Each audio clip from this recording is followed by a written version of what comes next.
आपको बता दें कि पूर्व उप प्रधानमंत्री लालकृष्ण आडवाणी भारत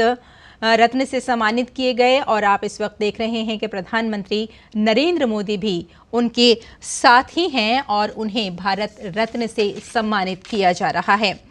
आपको बता दें कि राष्ट्रपति द्रौपदी मुर्मू ने जब वरिष्ठ नेता और पूर्व उप प्रधानमंत्री लालकृष्ण आडवाणी के आवास पर पहुंची तो उनके साथ कई और दिग्गज चेहरे भी मौजूद थे। लालकृष्ण आडवाणी भाजपा के शिखर पुरुष माने जाते हैं। 1980 में जब वीएचपी ने अयोध्या में राम जन्मभूमि के स्थान पर मंदिर निर्माण के लिए आंदोलन की शुरुआत की थी तो लालकृष्ण आडवाणी के नेतृत्व में बीजेपी राम मंदिर आंदोलन का चेहरा बन चुकी थी। आप देख रहे हैं कि ये जो तस्वीरें हैं उन्हें भारत रत्न से सम्मानित किया जा रहा है और उनके साथ कई दिग्गज नेता भी मौजूद थे। जगदीप धनखड़ उनके साथ मौजूद थे और वेंकैया नायडू को भी इस वक्त आप इन तस्वीरों में देख रहे हैं और प्रधानमंत्री नरेंद्र मोदी इस वक्त आडवाणी जी के बिल्कुल करीब ही बैठे हैं और उन्हें राष्ट्रपति द्रौपदी मुर्मू ने भारत रत्न से सम्मानित किया है और ये आज का एक बहुत गौरवान्वित करने वाला पल रहा है, न सिर्फ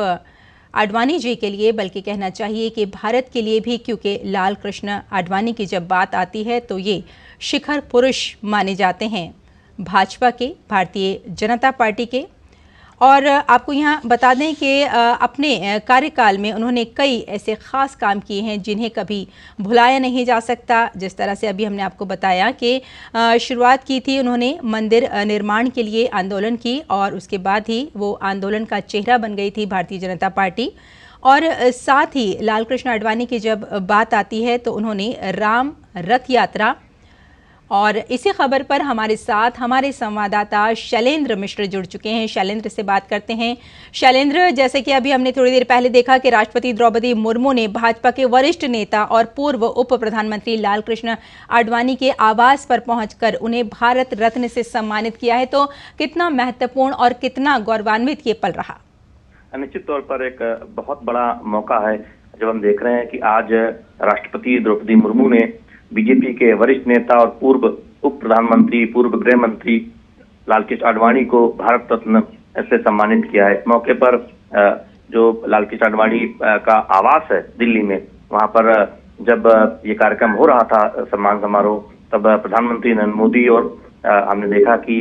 तमाम बीजेपी के वरिष्ठ नेता मौजूद थे। उपराष्ट्रपति जगदीप धनखड़ भी इस सम्मान समारोह के दौरान मौजूद थे। तो निश्चित तौर पर एक बहुत बड़ा मौका है। हम सब जानते हैं लालकृष्ण आडवाणी का जो एक जीवन रहा है,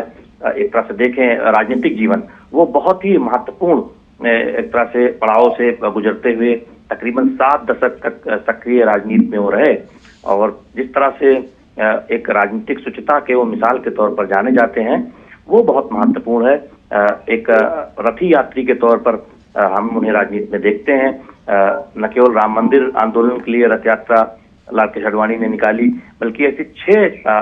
बाद में रथ यात्राएं भारतीय जनता पार्टी के अलग अलग कार्यक्रमों में लालकृष्ण आडवाणी के नेतृत्व में निकली और जो विभिन्न अहम पदों पर वो रहे, गृह मंत्री के तौर पर हो, देश के उप प्रधानमंत्री के तौर पर हो, बहुत ऐतिहासिक फैसले उन्होंने लिए। तो निश्चित तौर पर राजनीति में शुचिता के एक मिसाल के तौर पर भी उन्हें जाना जाता है और आज उनके घर पर ये कार्यक्रम रखा गया उनके स्वास्थ्य कारणों की वजह से और हमने देखा कि राष्ट्रपति द्रौपदी मुर्मू ने उन्हें भारत रत्न से नवाजा। तो बहुत बड़ा मौका है एक तरह से देखें भारतीय जनता पार्टी के लाखों कार्यकर्ताओं के लिए भी। और हमने लालकृष्ण आडवाणी की बेटी प्रतिभा आडवाणी से भी बातचीत की, वो भी बहुत प्रसन्नचित्त थी इस मौके पर। बिल्कुल शैलेंद्र, अगर हम लालकृष्ण आडवाणी की ही बात करें तो जैसे कि हम सभी जानते हैं कि अपने कार्यकाल में उन्होंने बहुत बड़े बड़े काम किए हैं जिन्हें यकीनन हमेशा याद रखा जाएगा और भारतीय जनता पार्टी का वो एक चेहरा भी ख़ास रहे हैं। अगर हम उनके संगठनात्मक शक्ति की बात करें और सबको साथ लेकर चलने की बात करें, जो उन्होंने एक बीजेपी में जो उन्होंने एक सोच डेवलप की थी, वो आज भी भारतीय जनता पार्टी में नज़र आती है। में एक वो संस्थापक सदस्य के तौर पर जाने जाते हैं और राष्ट्रीय अध्यक्ष के पद पर कई बार रहे और उन्होंने पार्टी में संगठन के स्तर पर तमाम नेताओं को आगे बढ़ाने का एक तरह से काम किया और हमने देखा कि एक पूरी की पूरी पीढ़ी भारतीय जनता पार्टी में जो बड़े नेता के तौर पर स्थापित हुई आगे जाकर, वो कहीं ना कहीं उनको राजनीति में लाने का या फिर राजनीति में स्थापित करने में एक योगदान लाल कृष्ण आडवाणी का रहा। और उनमें से तमाम नेता कुछ राष्ट्रीय अध्यक्ष के पद तक पहुंचे, तमाम केंद्रीय मंत्रालयों का जिम्मा भी संभाला। तो निश्चित तौर पर भारतीय राजनीति में एक बिरले उदाहरण के तौर पर लाल कृष्ण आडवाणी को जाना जाता है कि उन्होंने न केवल एक बड़े बड़े पदों पर देश के लिए काम किया, बल्कि संगठन में, पार्टी संगठन में भी जब काम करते वक्त एक उदाहरण पेश किया कि कैसे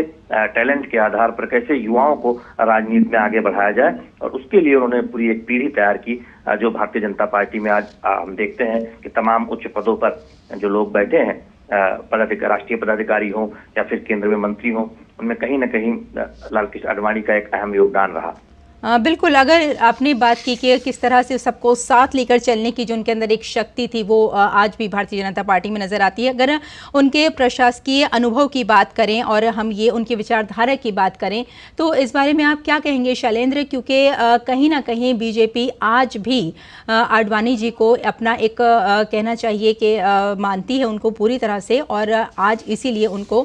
ये भी कहा गया कि हीरे की जो परख है वो जौहरी को ही हुआ करती है, और आज उनको इसीलिए भारत रत्न पुरस्कार से नवाजा गया। ये देखिए, भारतीय राजनीति में आप देखें तो एक शुचिता के उदाहरण के तौर पर ही नहीं, बल्कि भारतीय जनता पार्टी की जो वैचारिक राजनीति है, उस धरातल को मजबूत करने और उसे पुष्पित पल्लवित करने का काम लाल कृष्ण आडवाणी ने किया। और हम जानते हैं कि जब एक दौर में इस बात की बहुत चर्चा थी कि कौन दल सेकुलर है, कौन दल सेकुलर नहीं है, तब छद्म धर्मनिरपेक्षता जैसे शब्दों का प्रयोग करके लाल कृष्ण आडवाणी ने एक तरह से एक विमर्श पैदा किया कि भारतीय राजनीति में तमाम दल ऐसे हैं जो छद्म धर्मनिरपेक्षता की बात करते हैं। और हमने देखा कि तमाम मुद्दों और तमाम विषयों पर वो उन्होंने जो अपनी राय रखी या उन्होंने जिन विषयों को उठाया, वो राष्ट्रीय विमर्श का हिस्सा बने। ये दिखाता है कि वो एक दूरदर्शी नेता के तौर पर वो तमाम उन कार्यों को करते थे। और निश्चित तौर पर हम सब जब आज उनको भारत रत्न से नवाजा गया है, तो सब उनके जो उल्लेखनीय कार्य हैं उसकी चर्चा कहीं ना कहीं हो रही है। और यही हम देख रहे हैं कि आज इस कार्यक्रम समारोह में तमाम जो बीजेपी के वरिष्ठ नेता वो भी मौजूद थे।